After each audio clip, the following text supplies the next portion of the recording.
So, ta-da! Here's my Axe-Uke. The way I started making it is I have a basic ukulele here. You can see an outline of the main one.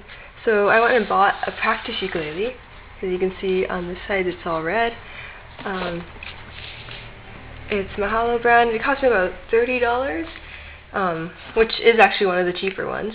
And how I started out was I drew out on cardboard the main body here. So I'll show you in this diagram I made. I drew out the ukulele's shape from here to here, here and here. I made a front side and a back side. So the front side I cut out and taped around the edges here. Back side I laid flat and just taped the bottom of the ukulele to it. I also did a top up here and a bottom piece, which look like this. Here is the top piece, and then I carved out this little area, this little groove for the top in here, and then the bottom looks like this. So the way I carved that out is I took a piece of newspaper first and traced the proper shape for it, and then afterwards I traced it on top of the cardboard I used, and then I cut it out. So the basic cardboard I used was the thick kind that has the layers in between, because that made it it's more tough overall and easier to bend, and it wouldn't break easily. So then once I had the top layer and bottom layer taped on, what I did is to make this part not press in, like it's very sturdy if I press in there. The way I did that is inside 3 points on here, I created, it's a really bad reflection, I created around here, here, and here, in all 3 spaces.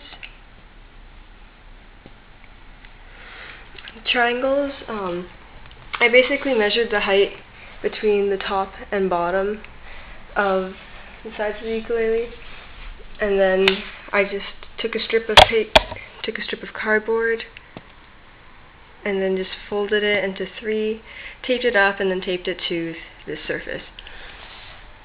And then once I did that, these silver parts here, right here, I actually traced out a separate piece of cardboard, which I then taped and attached to here.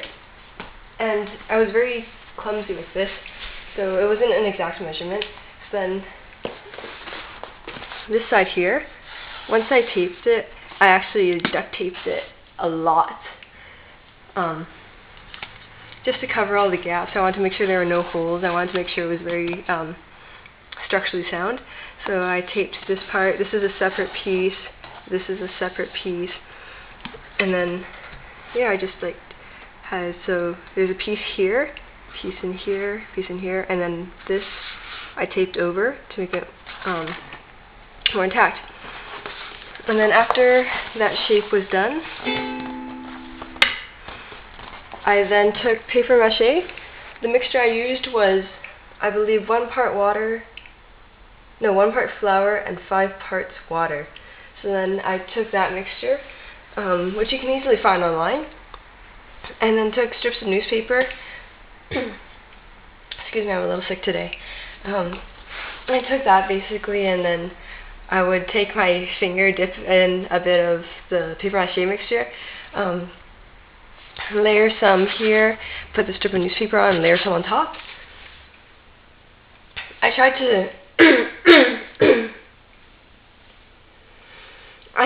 to basically make a huge layer so that it wouldn't show a funny texture over the wall.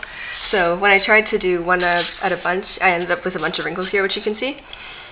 To smooth that out a little so that the wrinkles weren't as prominent like in here, I did take smaller strips of newspaper and just try to layer it, because you can see in here, here, that I tried to smooth it out. And then once I had those layers done, oh yeah, I also tried to do layers just to cover over the tape and cover over the edges here to make them smoother. After that was done, I then spray painted everything a giant fire hydrant red, just an outdoor paint from Home Depot or Rona, a place like that. I ended up using a glossy waterproof type so that this thing, if water ran onto it, it'd be alright. What else did I do? Once I did that, I did do quite a few layers on here to get that gloss. And it's also good to have that leftover spray paint in case you dent any areas. Like when I was at the convention, I did a little scratch here by accident. And so just painting over helps seal it up because you can't tell the detail as much right now. It's a little rougher than other areas, but overall it's fine. And then after that, I took silver Sharpie and I basically went over this whole area, here, here. And the Sharpie was a 4-pack, which was really useful because I didn't quite run out of ink, but because of this piece, which I'll explain later, it was good to have more than one Sharpie because I ended up ruining a couple of mine. After I painted that, after I Sharpied it, I have the cork here. This is made out of synthetic cork, which just comes from wine bottles. You can find any other round object too, that would help.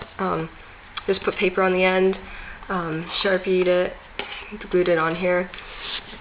When I was making the whole body, I did take off the strings and string it with new Axe-Uke strings.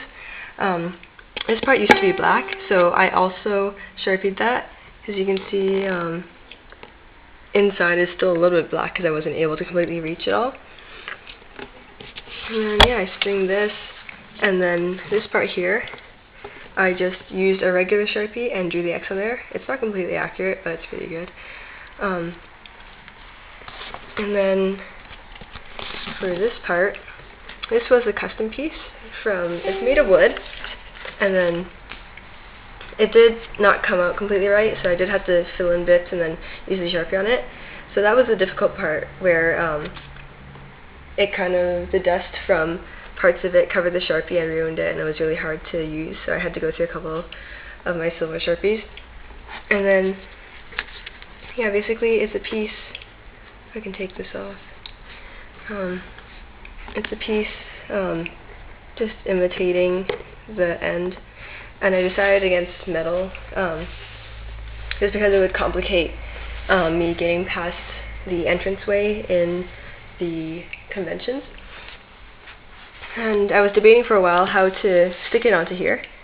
So I tried using super glue. That didn't work at first. What I did is, if you can see in here, I actually cut out the layer around of the paper mache. Underneath you can see a silver bit there, that's duct tape. I tried super gluing this to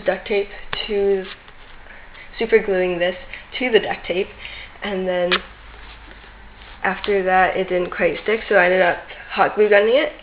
So the hot glue gun works. It still wiggles around a bit, but it's enough to hold the weight of the ukulele hanging from me.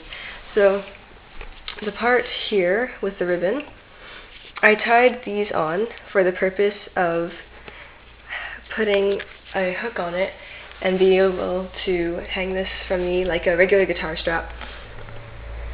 So just so, because it's so big, I'd be able to just walk around with it, and it wouldn't be quite as big as a hassle as just carrying around a giant Axe-Uke.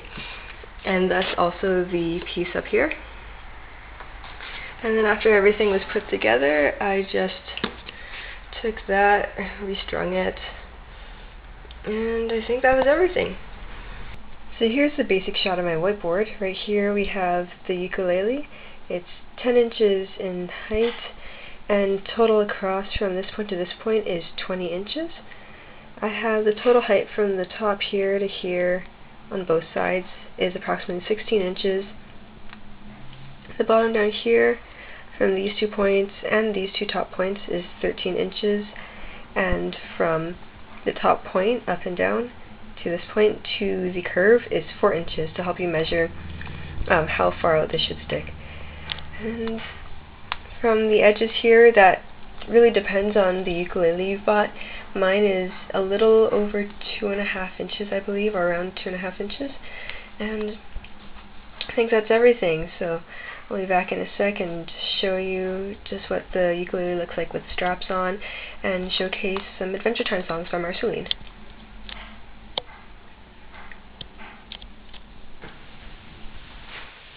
Alright, so here I have my strap attached. It's actually from my camera bag.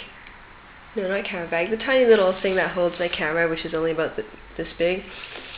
So I have the strap here. I have the other end attached right here. So it's really convenient that I had this. You can use whatever strap you find. I found this one most convenient because it's thin and this thing isn't too heavy. So I found it was a good weight. So this is what it looks like overall. Strap attached here, strap attached here. And I'll just play some quick chords.